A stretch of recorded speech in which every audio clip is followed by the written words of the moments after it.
சொல்றது கூட எனக்கு நான் கூசுது.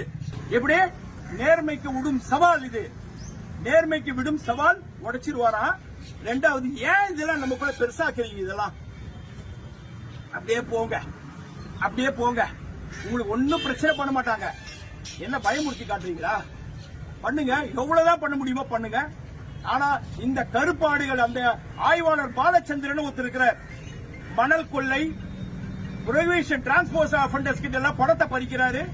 நிறைய பேர் பொய்யான ஒரு எஸ்பிக்கு தெரியுமோ தெரியாத நிறைய பேர் மேல பொய்யா கொடுத்து மாட்டுக்காரு. இந்த டிஸ்ட்ரிக்ட்ல எல்லாரையும் விசாரிக்கிட்டோம், பொதுமக்களை விசாரிக்கிட்டோம். அவர் ஒரு நேர்மையற்ற ஒரு அதிகாரி, அந்த எஸ்பி இன்ஸ்பெக்டர். அவர் தவறான தகவலை எஸ்பிக்கு சொல்றாரு. என்னமால ஒரு நேர்மையா வேலை செஞ்சு நான் 1200 பேரை ரிமாண்ட் பண்ணிருக்கிறேன், வழக்கு பதிவு பண்ணிருக்கேன், 700 பேரை ரிமாண்ட் பண்ணிருக்கிறேன். என்ற மாதிரி அதிகாரிகளை ஒரு இது பண்ணி ஆகணும்னா எப்படி பண்ணணும்?